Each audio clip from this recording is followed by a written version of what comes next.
윤석열 유튜브 눌러서 이번 말하자면 일요일까지 해서 30만 구독자를 모실 수 있도록 적극적으로 도와주십사. 그래서 일부는요, 지금 이제 이준석 어제 극적인 말하자면 이제 타결이 됐는데, 그러니까 거기에 대한 불만의 표시가 상당히 심각한 것 같아요. 자, 어떻게 하겠습니까? 이제는 지금 뭐 이준석 비판하는 사람이 상당히 많습니다.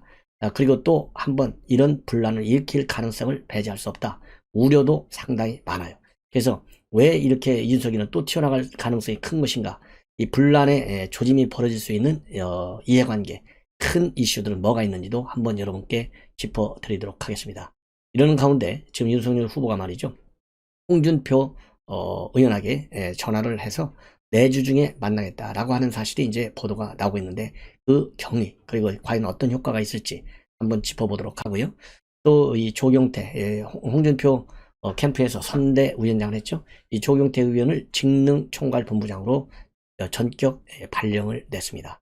그래서 지금 윤석열 선대위가 상당히 급하게 지금 움직이는 것 같고요. 자, 그 다음에 중요한 거 하나는 지금 안철수 후보의 지지율이 아주 급격히 상승한다는 거 여러분들 아시잖아요. 벌써 15%까지 육박하는 여론조사가 나오고 있어요.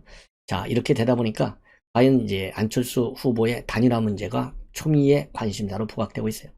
그래서 윤석열 후보가 지금 이번 이 사퇴 파동을 이준석의 이런 파동을 계기로 해서 당내 분란이 심각해지고 또 이 지지율이 많이 빠지다 보니까요, 윤석열 후보가 이 정권 교체를 이룰 수 있는 비장의 카드로는 뭐가 남아 있겠느냐, 이 강찬호 중앙일보 논설위원회 분석이 나와 있어요. 이런 것들을 가지고 여러분들께 쭉 분석해 드리도록 하겠습니다. 자, 맨 먼저 말이죠, 바로 어제 뭐 이 시간쯤 되죠. 다 같이 과거에 좀 불미스러운 일들은 다 잊자, 힘을 합치자, 그리고 분골쇄신을 하겠다, 이런 윤석열 후보의 강한 입장이 나왔고, 이준석은 그동안에 말하자면 분란을 일으킨 데 대해서 사과하고 승리로 보답하겠다, 그래서 원팀을 만들자라는 데 뜻을 보았습니다. 자, 그 연장선상에서 말이죠, 그 연장선상에서 이제 홍준표 의원을 내주에 만나기로 했는데요, 윤석열 후보가 오늘 기자들한테 공식적으로 밝혔어요. 본래는 동아일보에서 단독 보도한 내용인데, 이게 이제 동아일보가 보도를 하니까 기자들이 따라다니면서 묻잖아요. 그래서 어제 홍 의원에게 신년 인사 겸 안부 전화를 드렸는데, 홍 의원이 다음 주쯤에 한번 나를 잡아보자, 이런 말씀을 하셨는데, 구체적으로 날짜를 잡은 것은 아니다. 그리고 그래서 지금 이제 이것이 이제 기정사실로 이제 확인이 됐습니다. 자, 그런데 지금 이제 이 조선일보를 비롯한 다른 언론들의 보도를 보면요, 이 홍준표 의원이 어제 그러니까 8시쯤에 윤석열 후보가 의총장을 찾아 들어가서 극적인 돌파구를 마련했는데, 그러니까 이제 이 8시 전 4시간이니까요. 4시간 전이니까 한 오후 4시쯤 해서 홍준표 의원이 윤석열 후보하고 그 다음에는 이준석 대표한테 각각 전화를 했다고 합니다. 전화를 걸어가지고 윤석열 후보한테는 뭐라고 부탁을 했느냐, 이준석 대표가 사퇴하면 대선 승리가 어렵다, 이렇게 얘기를 했고, 그리고 이준석 대표한테는 당이 분열하지 않도록 행동해 달라, 이러한 주문을 한 것으로 지금 알려지고 있습니다.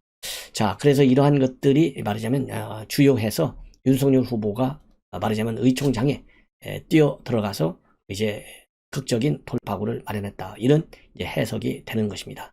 자, 그래서 이제 윤석열 후보가 내주쯤에 홍준표 의원을 만나면 과연 어떤 얘기가 나올 것이냐, 당연히 뭐 이제 공식적으로 우리 선대위를 도와달라, 이런 얘기를 하지 않겠습니까? 타이틀 여부와 관계없이.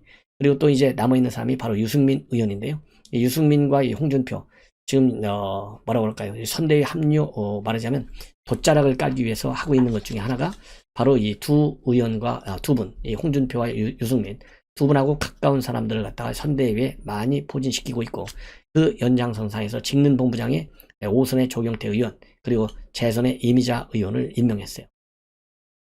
자, 그래서 이제 조경태 의원은 이번에 이제 해체되기 전에는 공동선대위원장을 만들었는데, 이때 직능본부장에 임명한 것은 바로 홍준표 말하자면 선대위 합류를 위한 이 명분 그리고 체면 유지이 아니겠느냐, 이런 해석이 가능한 대목이죠. 자, 그런데 이 홍준표 의원의 말하자면 윤석열 후보와의 어떤 연대 관계, 그리고 또 홍준표 의원의 선대위 합류 문제에 관해서 여러분들 잘 아시는 이 박수영 의원이 말이죠. 예, 오늘 CBS 뉴스에 나와가지고 이제 홍준표 의원도 선대위에 참여를 해야 되겠다. 그리고 이 합류를 해서, 그리고 더군다나 이제 선대위가 완전히 신편됐기 때문에 바로 이번 기회에 새로운 출발을 하는 거니까 이때 결심을 해야 되는 것 아니겠느냐. 이런 입장을 내놨습니다. 딱 이렇게 입장을 내놓으니까요.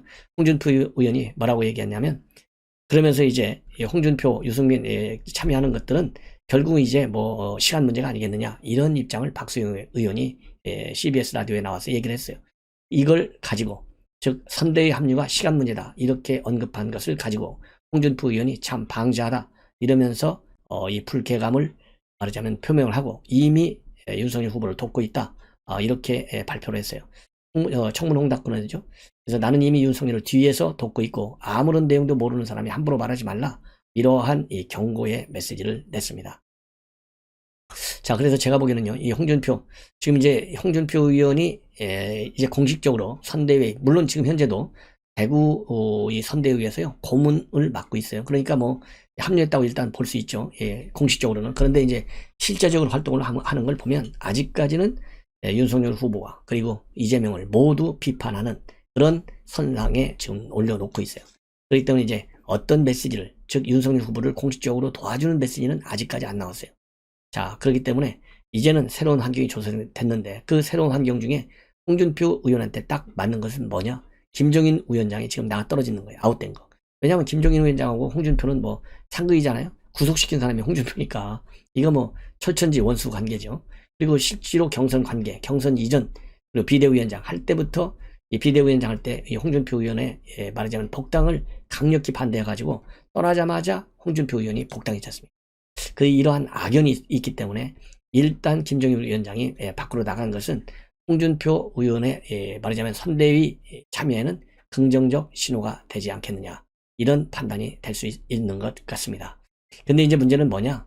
문제는 말이죠, 이준석 대표가 지금 오늘 발표한 내용을 보면 당사에서 숙식하면서 대선 끝날 때까지 집에는 안 간다. 그리고 이제 이 숙식을 어디서 하느냐? 김종인 위원장이 썼던 그 방에다가 침대를 갖다 놓고 버티겠다, 이런 입장을 내놨어요.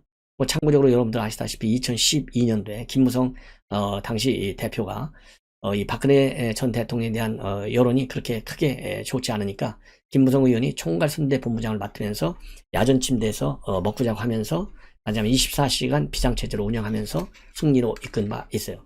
이거를 말하자면 배워가지고 이준석 대표가 하는 게 아니겠느냐, 이렇게 지금 해석이 되는 대목인데요. 자, 그런데 그리고 이것만 하는 게 아니라 지금 이준석 대표가 오늘 연합뉴스 TV에 출연해가지고 일종의 폭탄선이라고 봐요. 저는 반대합니다. 결론, 김종인 복귀 기회를 만들겠다, 이렇게 얘기를 하고, 다른 한편으로는 지금 안철수 후보의 지지율이 급상승하고 있는데 이거 별거 아니다. 결국은 말하자면 윤석열 표가 그쪽으로 간 건데 이제는 끝날 때가 됐다. 끝날 때가 올 것이다. 이러한 입장을 내놨어요. 그러면서 지금 김종인 위원장의 경우에는 마음을 추스르는 단계이기 때문에 하루 이틀 시간이 있고 난 뒤에 직접 찾아뵙겠다. 그리고 김 위원장께서 하셨어야 할 영역 중에 부족한 영역이 있다면 본인 노력해서 메울 수 있도록 하겠고, 이번 선거에 남은 60여일 기간 동안에 어떤 시점에도 다시 김종인 위원장이 복귀할 수 있도록 한번 기회를 만들어 보겠다, 이렇게 밝히고 있습니다. 저는요 절대 반대합니다. 반대. 만약에 김종인 위원장이 오면 말이죠, 절대 더 도움될 게 없다. 왜? 아니 김종인 위원장 한 달 했는데 실력 다 드러난 거 아니겠어요? 실력이 드러났다는 얘기는 본인이 노력하지 않는다는 얘기예요. 본인이. 더군다나 김종인 위원장이 그만두고 나서 윤석열 후보를 얼마나 디스했습니까? 이러한 얄팍한 정치적인 계산을 가진 사람이 김종인 위원장이에요. 김종인 위원장이 선대위에 공식적으로 합류하기 이전 그 과정에서 윤석열 후보는 하루는 지켜세우고 별의 순간이 올 것 같다 했다가 하루는 별의 순간이 오기 어렵다고 했다가 얼마나 많이 손을 갖다가 왔다 갔다 뒤집기를 다반사를 했지 않습니까? 이게 누굽니까? 김종인 위원장이에요. 그럼에도 불구하고 사방은 데서 김종인 위원장 와야 승리한다. 이러니까 윤석열 후보 어쩔 수 없이 꼬리 내리고 계속 말씀을 드려갖고 결국은 왔잖아요. 오자마자 한 달 만에 지금 날아갔잖아요. 네? 결국 뭐라고 그랬어요? 기습적으로 선대위 개편안을 갖다가 까버렸잖아요. 이거는요 어떤 경우에도, 왜냐면 선대위라고 하는 거 그리고 국민의힘이라는 것은 하나의 큰 조직체예요. 이 조직에 배신한 거나 마찬가지예요. 그래서 김종인 위원장 오는 거 저는 절대 반대다. 김종인 위원장이 오면요, 청실하게 켜지는 게 아니라 윤석열 후보 굉장히 어려운 여건이다. 왜냐하면 지금 달아나는 중도층, 그다음에 2035 영입, 그다음에 중도층의 외연 확장, 이런 게 이제 과제잖아요. 집도끼 단속하고, 집도끼 달아나는 속도가 다시 영입되는 2030이나 중도층보다도 훨씬 더 빠른 속도로 뛰쳐나갈 것이다. 저는 그렇게 봅니다. 지금 이준석하고 지금 다시 말하자면 돌파구 마련하는 것도 얼마나 우리 지금 집도끼들이 불만이 많습니까? 왜냐? 또 사고를 칠지 모르기 때문에. 그 어떤 사고를 칠 가능성이 있는지도 제가 바로 분석을 해 드릴 겁니다. 조금만 기다려보세요. 자, 그래서 이거는 반대한다. 그리고요, 당 일각에서 이준석 대표 퇴진 거론하고 비대위 체제 전환, 이런 문제가 나왔는데, 여기에 관해서요, 당내 중택을 하고 싶어하는 분들이 어느 시점에나 존재한다. 건설적 갈등보다 본인의 영달을 위한 인식을 가졌던 분들이 있었던 것 같다. 이렇게 비판했는데, 이러한 이준석 대표의 비판적 시각, 이거 아직도 그러니까 이준석이가 말이죠, 제대로 반성을 안 하고 있는 거예요. 어떻게 이런 비판을 합니까? 뭐 중책 욕심내는 사람이 있다? 왜 중책을 욕심내는 사람이 생기겠어요? 이준석 갖고는 안 된다. 이런 비판이 크기 때문에 이런 본인에게 이런 비판적 시각이 크다는, 이런 점에서 저도 반성합니다. 비대위 체제까지 거론되게 한 것은 제가 반성합니다. 이렇게 나와야 어제 사과 표현하고 죄송하다, 선거로 승리를 잇겠다, 이 말에 신뢰성이 생기는 거 아니에요? 아직도 반성 안 하는 거예요, 이거 보면. 그리고 홍준표 의원 선대 합류와 관련해서는요, 중요한 시점에 훌륭한 조언과 적절한 조언과 그 다음에 적절한 조정 과정을 직접 수행하고 있다. 예우하고 꼭 모실 수 있도록 노력한다.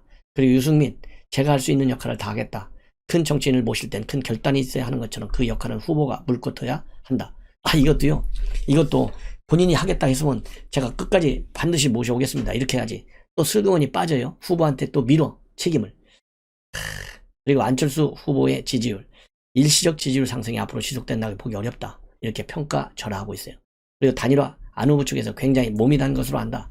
정치 공학적 모습보다 제1야당으로서 국민의 지지를 높이기 위한 자구적 노력에 집중할 계획이다. 뭐 이건 뭐 잔악계나 안철수는 아주 알레르기 반응을 일으키잖아요. 김종인과 이준석.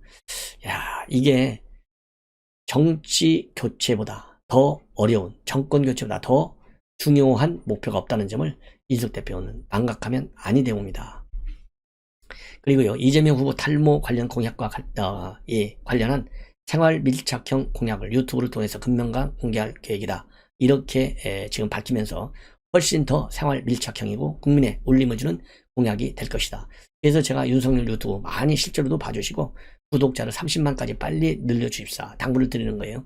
윤석열 후보도 앞으로 지금 이제 홍준표 의원이 홍카콜라를 통해서 대대적인 지금 활동을 하고 있잖아요. 그런 것처럼 유튜브 활동을 활성화시켜야 되는데 지금 아직 좀 25만 밖에 되지 않아요. 그래서 빨리 이번 달 안으로 50만을 가야 되고, 그러기 위해서 이번 주 안에 30만을 만들어 주십사. 이렇게 제가 여러분들께 신신당부의 말씀을 거듭 드립니다. 그리고요, 또 이준석 대표, 선거 과정에서 불편한 지점이나 원활하지 않은 지점이 있다면 책임감을 갖고 지적해야 한다는 인식은 아직 갖고 있다.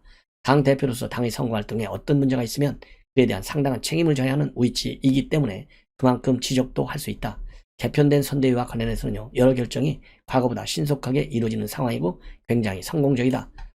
본인 얘기한 대로 갈아엎었으니까 성공적이라고 얘기할 수밖에 없겠지요.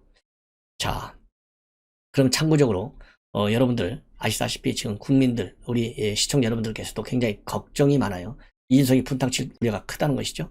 문화일보 사설을 하나 소개해 드리겠습니다.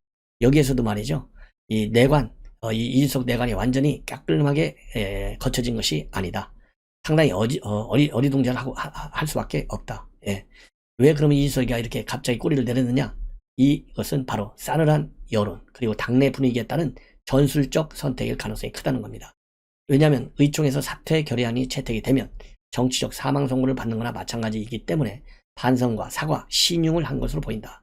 그리고 야당 내용에는 여러 원인이 있지만 툭하면 내부 문제를 외부로 가져가는 둔탕 정치 행태에도 큰 책임이 있다.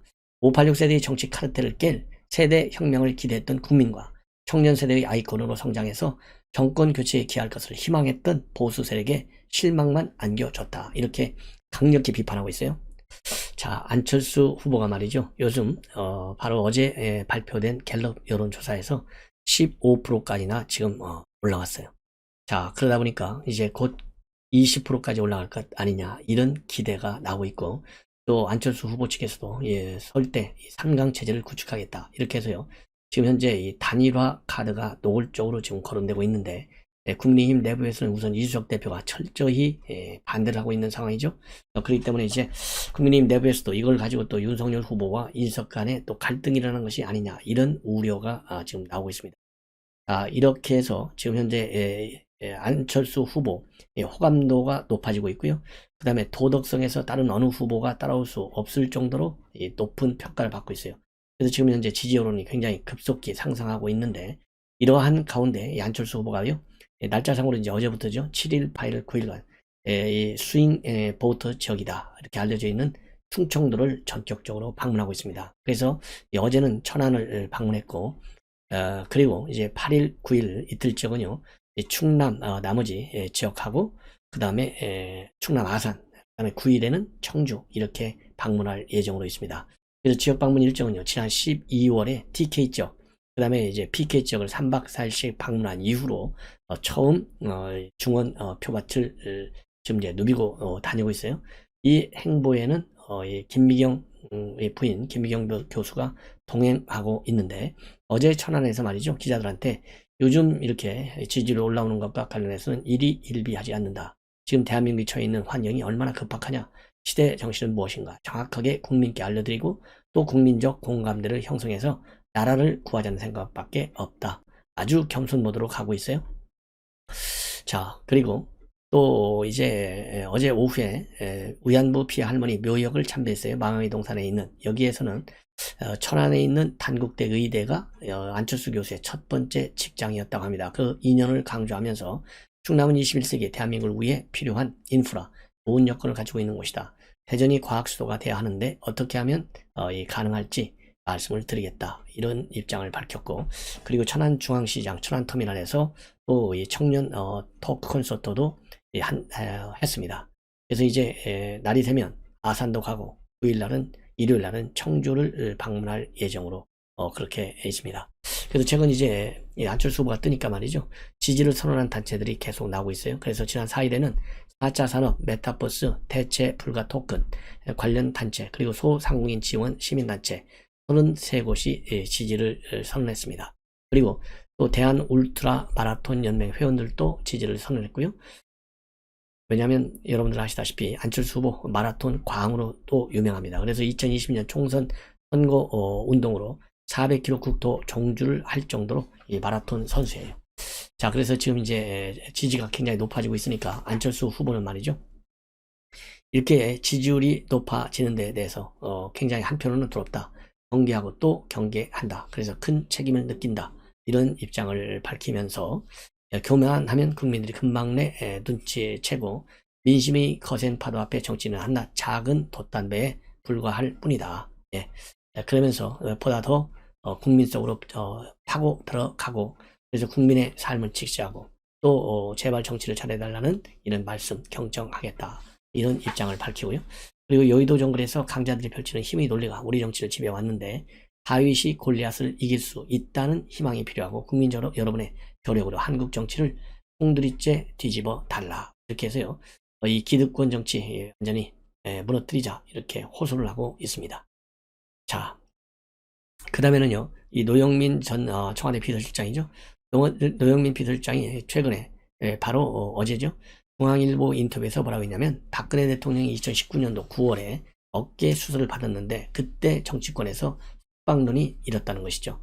그럼에도 불구하고 당시 자유한국당 지도부가 석방에 반대하는 입장을 청와대에 전달해 왔다. 그런데 이 자당 대표도 했고, 그러니까 자유한국당 대표도 했고, 탄핵은 됐지만 대통령까지 했는데 반대하는 걸 보고 굉장히 모질다는 생각을 했다. 그러면서 왜 반대했는지 참 추측하기가 어렵고, 그리고 야당 지도가 누구라고는 밝히지 않겠다, 이러한 입장문을 중앙일보 인터뷰를 통해서 느닷없이 꺼냈어요. 그런데 그 당시 자유한국당 대표 지휘부는 누구냐? 황교안 대표의 나경원 원내 대표였습니다. 그래서 이 황교안과 이 나경원 두 분이 강력히 반박문을 바로 냈습니다. 그래서 이건 새빨간 거짓말이다. 노영민 책임져라.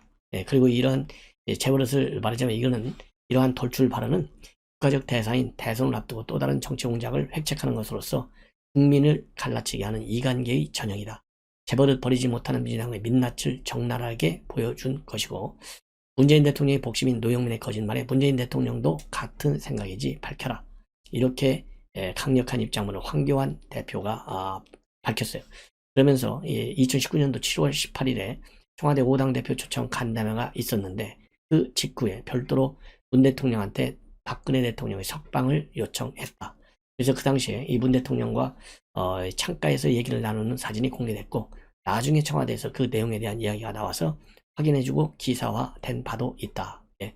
그래서 앞으로 노영민 씨는 근거가 없는 이관계라면은 반드시 상하는 책임을 져야 할 것이고 모든 방법을 동원해서 이러한 거짓에 강력 대처하겠다라는 입장문을 밝혔어요. 그리고 나경원 원내대표도요. 이런 노영민 실장의 인터뷰 황당하다. 사실 무근이고 들어본 적도 논의한 적도 없다. 그러면서 당시 이제 황교안 대표와 똑같은 얘기입니다.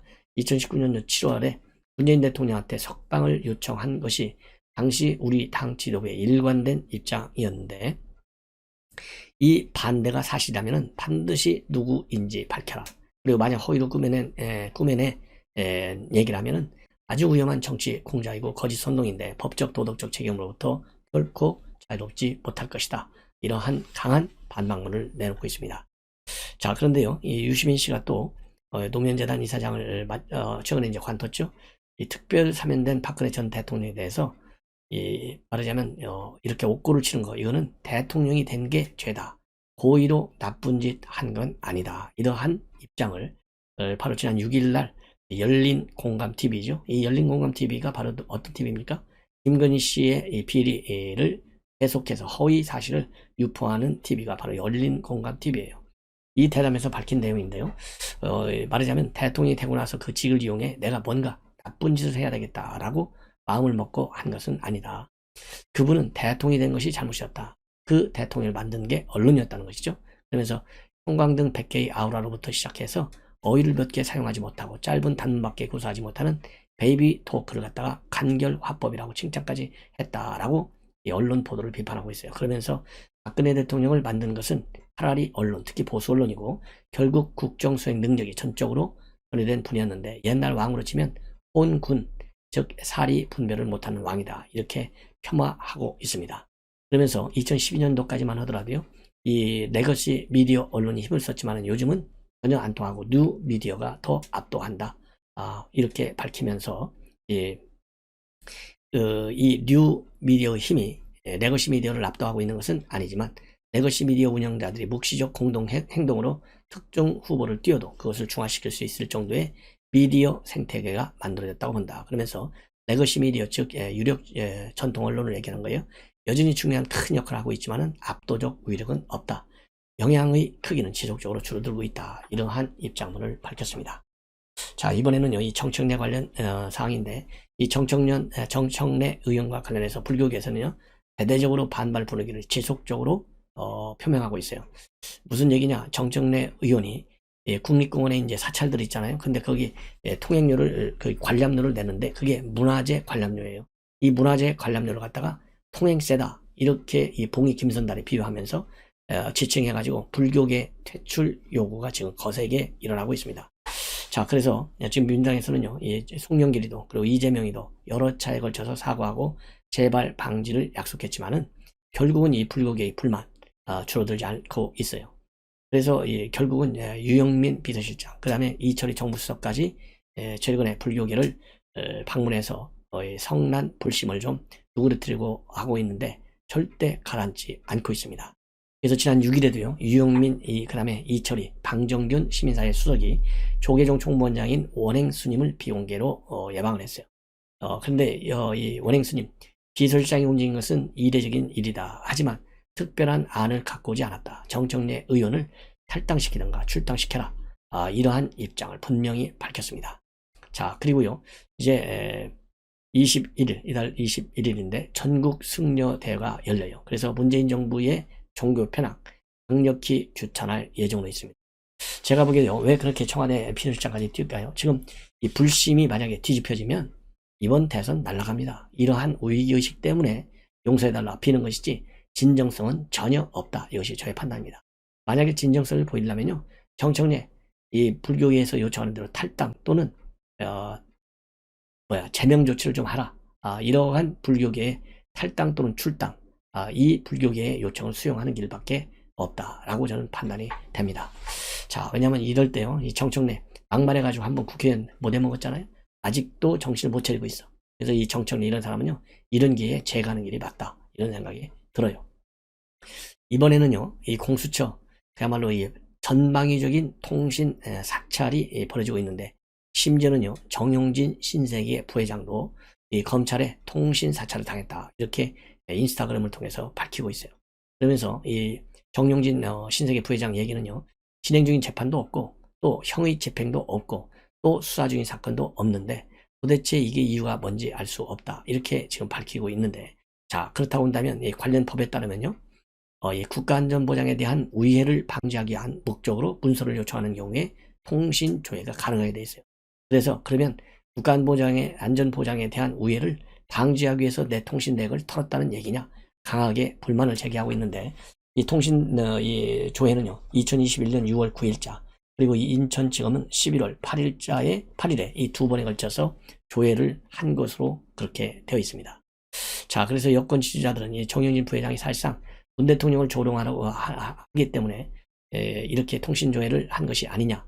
왜냐하면 정영진 부회장은요, 인스타그램을 통해서 미안하다, 고맙다, 이러한 글귀가 포함된 음식 감상평을 많이 남기고 있는데, 이 미안하다, 고맙다, 이 문기 때문에 비판을 받고 있어요. 왜냐? 문재인 대통령이 세월호 희생자들을 추모할 때 쓴 글이 미안하다, 고맙다예요. 그래서 최근에는요, 이 음식 사진을 올릴 때 그냥 미고라는 단어만 지금 올리고 있다고 합니다. 자, 그래서 지금 현재 정용진 부회장에 대한 통신 사탈, 상당한 뜨거운 감자로 될 것으로 저는 판단이 됩니다. 그래서 우리 시청자 여러분들께서도요, 이런 그야말로 민간인 또 이 기업 오너에 대한 통신 사찰, 이거 입막음 하려고 하는 것 아니겠어요? 재갈 물리는 거 강력히 비판해야 되겠다라는 생각이. 자, 이번에는요, 윤석열 후보가 결국은 여가부를 폐지하겠다라는 공약을 발표했어요. 이 페북에다가 어제 여가부 여성가족부 폐지 딱 한 줄을 남겨놨습니다. 그런데 최근에 성범죄 처벌을 강화하고 무고죄 처벌을 강화하고 이러한 말하자면 입장을 밝힌 바 있습니다. 자, 그동안에 윤석열 후보는요, 여가부를 폐지하고 대신에 양성평등 가족부를 신설하겠다, 이러한 청년 공약을 내비치는데, 이거를 다시 한번 확실하게 약속하는 그런 의미가 있다고 봅니다. 그래서 작년 10월 달에 공약 발표 기자회견에서요, 2030 세대 젠더 논란의 중심에 선 이 여성가족부에 대해서 양성평등 기능을 제대로 수행하지 못하고 남성을 잠재적 범죄자로 취급하는 홍보 등으로 인해서 실망감을 많이 안겨줬다. 그래서 이미 개편 의사를 표명한 바 있어요.